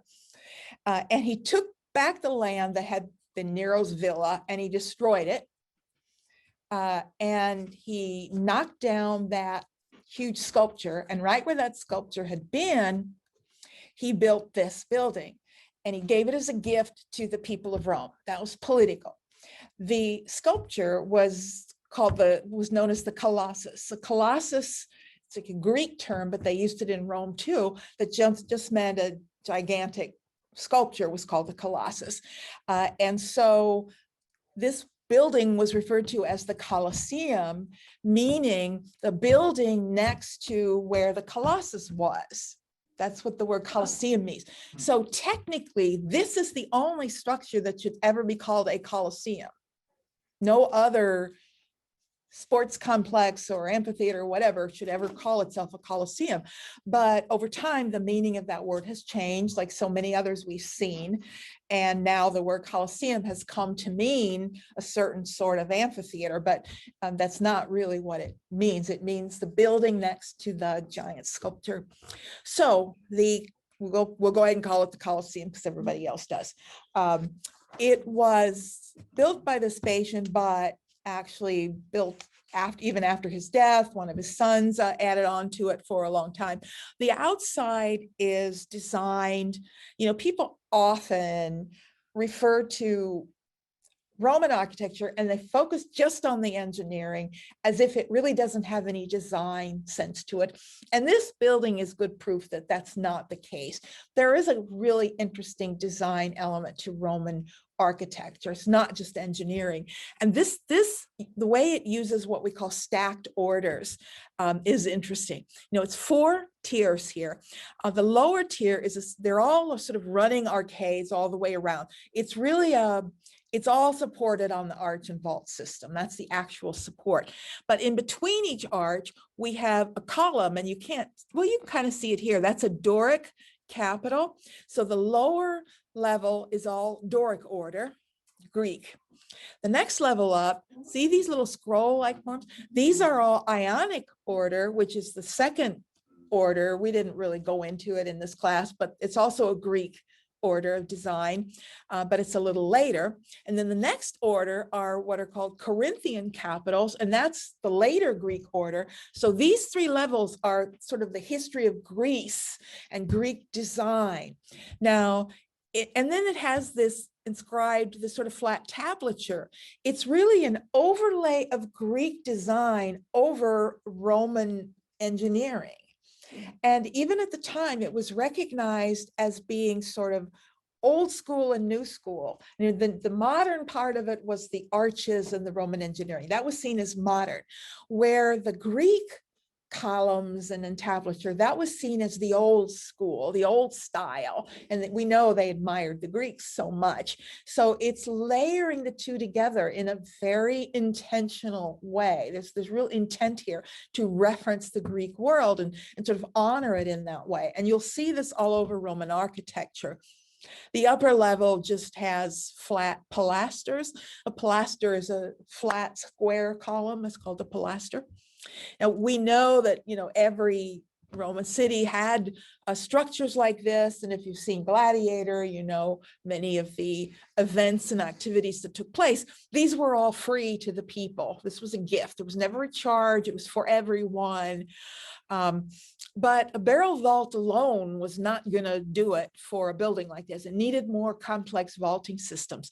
So we begin to see variations of the barrel vault in the form of what we call a groin vault. Now, the problem with the barrel vault is it's great if you want to go from here to here. But what if you want to go over here? There's no opening on the sides. The barrel vault strength is in that the sides are solid. You had to come up with some new way of redirecting that weight in order to open it up more. And so we get the groin vault, which, if you look, is actually 2 barrel vaults crossing one another. You have a barrel vault this way and a barrel vault that way. And what it does is it takes all the weight in this quarter and redirects it down to this pier. So the weight's divided into 4 segments and redirected down onto the pier, which means it opens in all 4 directions. So spatially, it opens up the possibilities more in terms of how you can use this space. You're not limited to like a tunnel that you can only walk through. Now we can turn right and left and go down side hallways and all sorts of things. So these are the first 2 types of Roman vaults. There are only 3 types of Roman vaults, and every vault that's ever been made since then is a variation of one of those 3. That's it. These are 2 of them. We'll see the third in a minute. This is what a groin vault looks like from below. You see this X in the ceiling, and because it makes this X pattern and above it, that's why when you look at a plan, like this is a plan of a church that we'll look at much later in the class, notice on the plan, you see all these X's. on a building plan, when you see X's like that, that means there's a groin vault above that space. It's a way of identifying the vaulting system. So X is all over this, which means this is all groin vaults all over the ceiling. And we'll talk about that later. The inside. Now, much of this is later expansion. When Vespasian first built it, it just had a flat floor and that was it. His son, I guess it was under Titus, and Domitian, the second son, expanded it, digging down 2 floors below and putting in all these other rooms. This is when it got really complicated in terms of things that happened, where you would have wild animals brought in, and there are cages down here for wild animals. And this is when the competitions began to be elaborate. He also connected a water system to that false lake that Nero had built, and put in not only drinking fountains for people, but you could also flood the interior of the Colosseum. It was such that it's sealed, you could flood it, and they reenacted naval battles. They had like miniature Roman galleons, and they would reenact. The more spectacle, the Romans wanted more and more and more spectacle. It was never enough. You needed more. And that includes sort of the bloodlust was getting more and more and more. It did have, if you saw Gladiator, there were scenes where like an animal would jump up out of a trap door, a lion would jump up. It had trap doors, it had elevators. Those are all accurate. The spectacle, especially in the city of Rome, was, insatiable for the people of Rome. And we'll talk about, much of this was built by slave labor. We'll talk about that as well. This is primarily a concrete building, but it would have been faced with marble. What the Romans did when they built is you build out of concrete. That's just given. It's cheaper, it's lightweight, it's flexible, it lasts longer than marble. Marble is really not a good material to build a building out of. It's brittle. It can crack. I mean, it's terribly expensive, but it's beautiful. That's its one saving grace, is marble is beautiful. So the Romans said, well, what if we build out of concrete, and it's cheap and it's flexible and you can shape it how you want. It's easy, it's fast. And then we put this thin marble veneer all over the surface, and it looks just like a marble building. What's the big deal? Now, that would have been a big deal to the Greeks. It would have mattered, on principle, they would know, but the Romans are like us. They're pragmatic, they're practical. Just the outside is all that matters. It's a very modern way of thinking.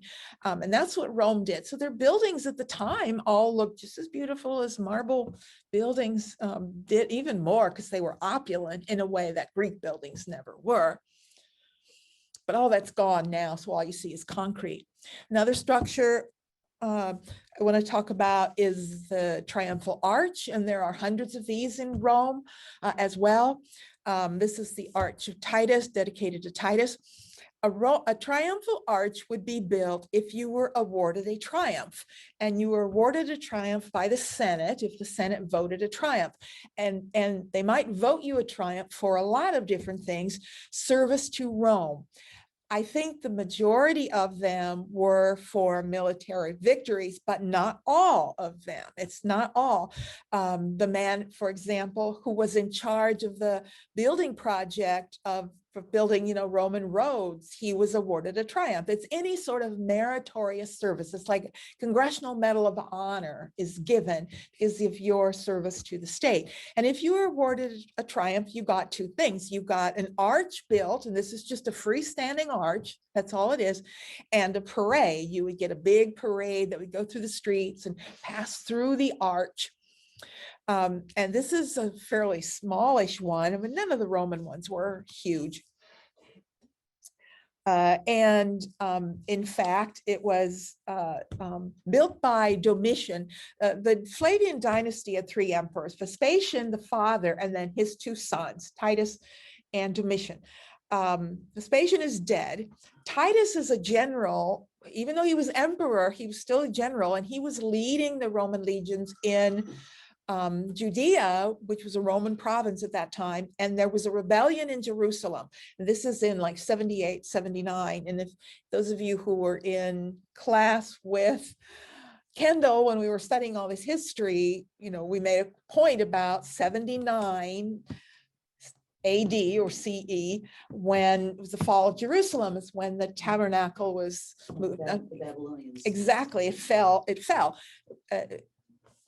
to the Romans. The Romans Right. put down the rebellion, and Titus was actually killed during that. So his brother, after his death, and this is an example of after his death, had this built to honor him. And it says up at the top, I can't read it exactly, but the Senate and the people of Rome, award this triumph to the god Titus, son of the god Vespasian. So that reference to Titus as the god and Vespasian as the god means they're dead, right? So he was dead when this was awarded. Inside, there are two sculptures. If you look here on each side, you can kind of see a sculpture here, and then there's one on this side. And this is the one that we couldn't see, but it's a depiction of the actual parade, the triumph parade. And what they're doing is they're carrying the great menorah that was looted from the Temple of Jerusalem, which identifies it with that moment in time, brought back to Rome. So they're parading it through the streets, and also all of the slaves that were brought back, which is anybody captured in battle, and they're paraded down the street and through the arch. So we actually see a triumphal arch here that they're going through. So it's interesting. It gives us a lot of information about that moment in time. And you also notice it as, very deeply carved relief sculpture. There's some interesting devices here that the Romans are using to create space. The Romans were always more, we've still got a little time. The Romans were always more concerned with creating the illusion of depth and space than the Greeks were. So you see little tricks like this little post or sort of standard being held here. You don't see anybody carrying it exactly. And another one here, what it does is it suggests people back there. It suggests there's a lot more people back there. Interesting little sort of visual tricks to create the illusion of more space than is actually there. A comment or a question. If you built, someone victorious and won the battle, and he was awarded an arch and a parade, how long did it take to put this together? Would he have been? You couldn't build this arch overnight. No, but it wouldn't take all that long. These aren't that huge, and there's plenty of labor in Rome. It would take a while, a few months probably. And they're not just in Rome, they're all over. They could be out in the provinces. So to have here's your arch built, and then we have the parade and going to the arch. Could have been within a year of the. Yeah, definitely within that. Okay, so I would think it would take much longer to do it. I can see if you had any labor, especially with. Yeah, if you've got plenty of labor, and they were used to building things like this. It's often hard for us to understand because we couldn't do it without technology. It's hard for us to understand. People could do it, but they had ways and plenty of labor. You got a labor class of slaves, you can get a whole lot done real fast. Absolutely. So Rome at its height.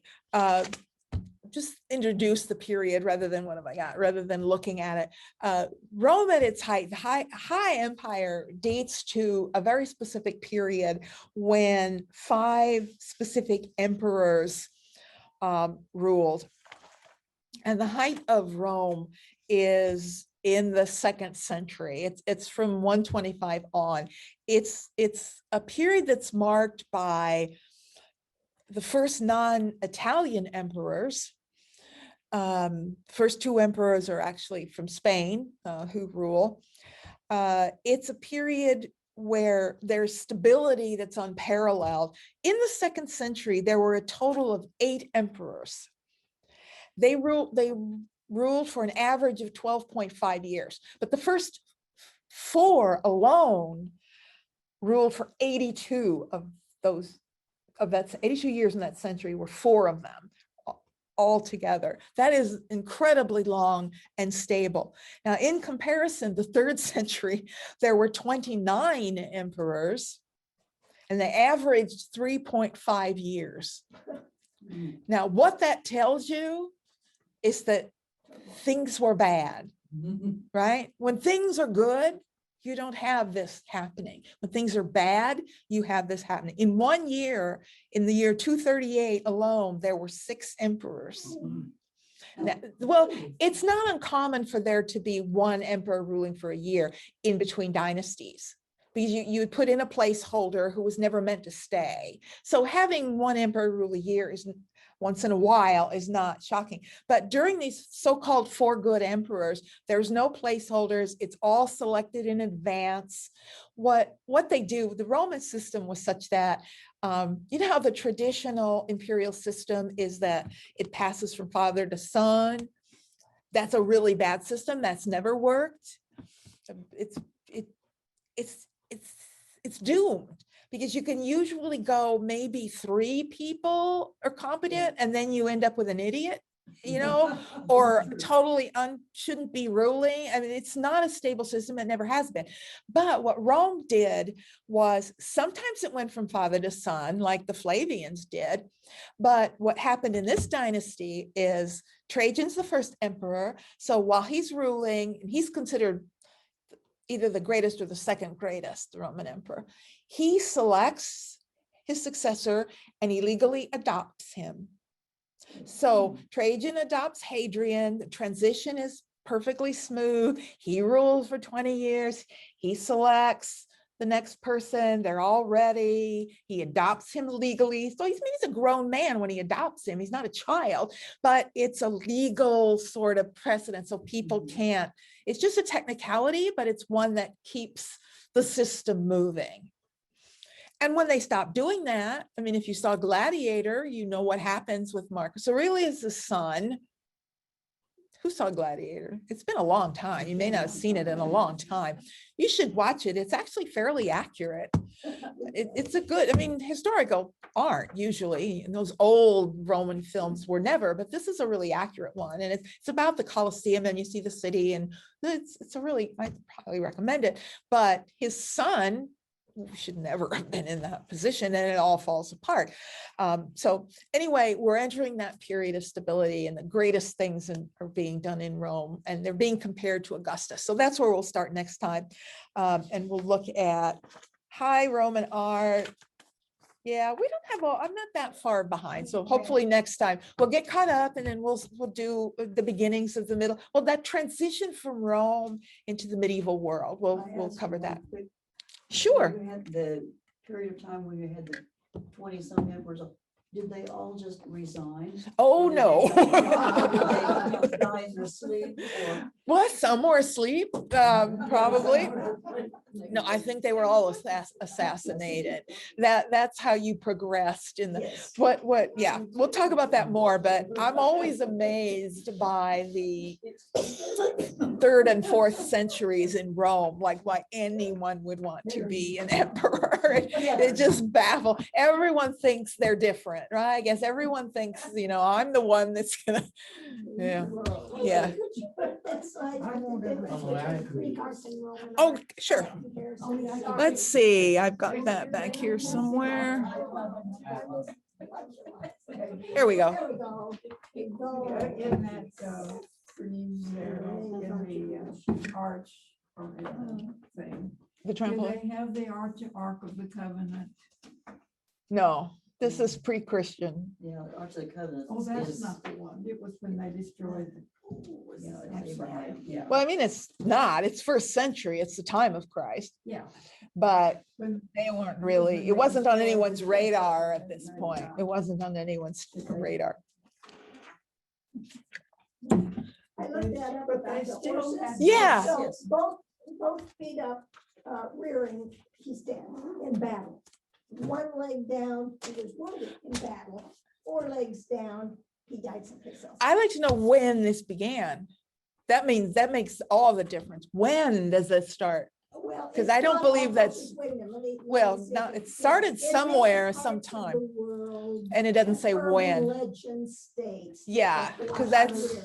because I'm, Told that about in New Orleans, there's a number of those Yeah. statues of Yeah. generals on horses. Yeah. and some It of the sounds to images- I me- heard somewhere along the line. it sounds very sort of Renaissance to Well, me. it It's not says an urban ancient. legend. So, I mean, maybe this is when we were looking at statues, they're going, oh, I got a good one for you. Well, I think Yeah. Tim Guide was telling us that. Yeah. and That's, I Right. heard it. Without somewhere. dates, things don't exist in my mind if they don't have a date attached to them. Seriously, I can't look at something. If I don't know when it was, then it doesn't have any meaning to me. I have to know where to put it. And that doesn't sound like that doesn't exist in the ancient world. I would have encountered it somewhere. This is a later, it had to be Renaissance. It's post-medieval. So it has to be at the very earliest, it couldn't be earlier than the 15th, Oh, I- I 16th was It could century. be a civil war. I'm thinking It Yeah, could that's be. a I war. was thinking Civil Yeah. War. Yeah, I'm thinking it's a Civil War. I thing. encountered it in Chicago. Yeah, Yeah, I but don't know statues where I of the- encountered if it the horses- somewhere.